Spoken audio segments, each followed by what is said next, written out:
and welcome. I am DEJI360. Now, as political parties in Nigeria get ready to hold their primaries to elect their flag bearers in next year's presidential election, one major political issue dominating discourse across the country is where their presidential candidates will come from. And this is especially so for the two major political parties in the country, the ruling All Progressives Congress APC and the main opposition People's Democratic Party PDP. Now, through the years, power rotation that sees the old northern and southern regions exchange power now has become the tradition, or so we thought. But as we move closer to the elections, there's so much controversy over zoning and rotational presidency in the two parties. Those who are at the forefront for a southern presidency argue that President Muhammadu Buhari, who is a northerner, would have spent 8 years in office in 2023. Hence, the presidency should go to the south. But some others have disagreed that the position insisting that the whole arrangement should be jettisoned. They say the presidential position should be left open in the spirit of democracy, adding that zoning is dead on arrival. As a result, the two major political parties in the country seem to be at a crossroad as to whether to zone their presidential tickets or not. In the PDP, quite a number of high-profile politicians from the north of the country are aspiring for the party's presidential ticket. And to be candid, many of them are serious contenders.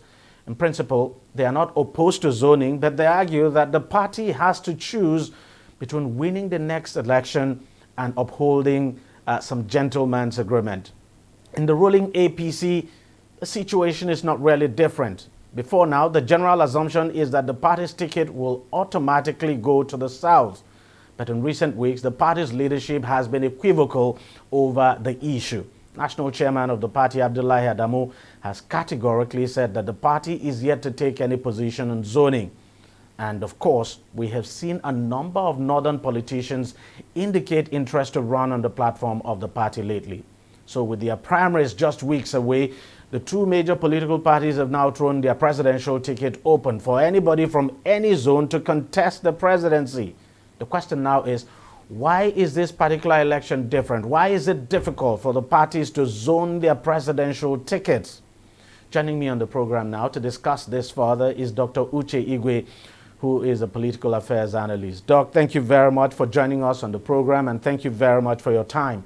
Are you surprised that this issue is generating a lot of controversy at this time?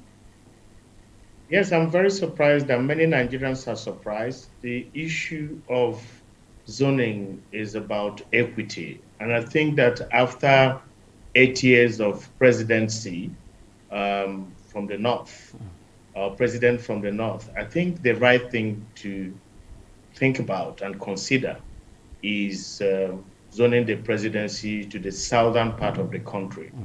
And I think that that is what is going to happen. There are a lot of people who are opposed to it, but I want to say that any attempt to throw the presidency of Nigeria open will be unfair, unjust, reprehensible, despicable, and a recipe for conflict.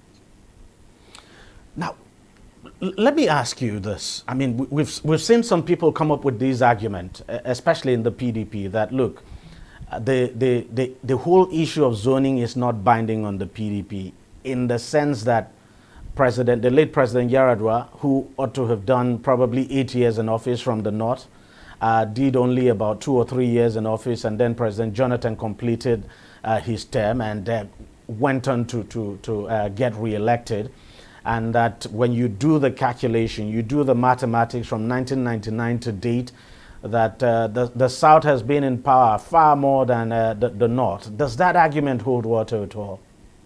I think the argument does not hold water at all, and zoning remains an intra-party affair. But those who are considering or suggesting that the tickets of both political parties be thrown open should also read the mood of the country. Yes, there are internal party issues. There's also the mood of the country. The mood of the country at the moment is a yearning for the presidency to go to the south for obvious reasons after 8 years in the north.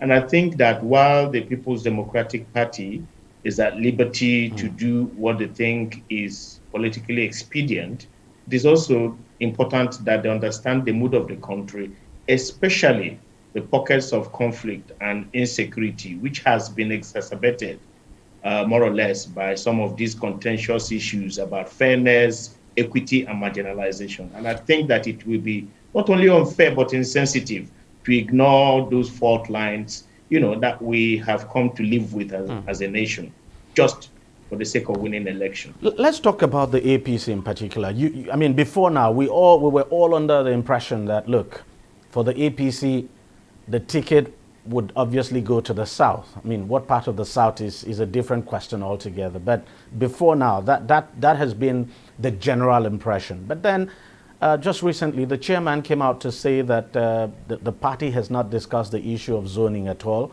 And obviously, the party has thrown its ticket open because we can now see more aspirants now from the North joining the fray. And you get some people have also said the reason why the APC has chosen to tread that path is because of what the PDP might likely throw up, that the PDP might likely zone its ticket to the North, and that, look, for the APC, the most important thing is to retain power first. That's the most important thing. And that in its own calculation, if the PDP was throwing up a candidate from the North, it would be difficult for a candidate from the South under the platform of the APC to beat such a candidate. Say, for instance, if that candidate was, for instance, the former vice president of this country, Atiku Abubakar. Well, I think that is very simplistic for someone to think that if the PDP, for instance, decides to take a northern candidate, the APC must take a northern candidate to balance the equation. I think it's rather simplistic, and at the risk of oversimplifying the argument, I think that we need to look beyond issues like that to get a very pragmatic outlook of the political landscape. I think the political landscape at the moment favors a southern candidate, and that does not mean that northern candidates will not aspire, especially on the platform of the APC. And the party chairman is new, in my view, and he is probably studying the landscape. And I am not sure, I'm not the spokesperson of the party, that is an official party position. But, before now, so many influential politicians within the APC have categorically stated their position on zoning and that it is time for the South to produce the next president. And that is the general sentiment in the country. And I think that if they go ahead and violate that sentiment within the country, like I said earlier, is a recipe for conflict and insecurity, which can, become catastrophic, if you ask me, looking at the fault lines of the nation at the moment. And I'm certain that the ruling party, they have more information more than myself, and I'm certain they will navigate the issue of zoning very cautiously. But are you not? Don't you think? The presidency to the South at this time. The surest way, the surest way for a president from the South to emerge in 2023 is for both political parties to field candidates from the South. Yes, I also want to confirm to you that there are strong agitations even within the opposition party to field a southern candidate. And again, the issue of electoral victory, and I have done the statistics, it's not exactly 1 + 1 that will lead to 2. The issue of victory has got a lot to do with things within the party. For instance, if the opposition party throws up someone from a particular part of the country that does not have internal party support, the likelihood is that those people within the party will betray.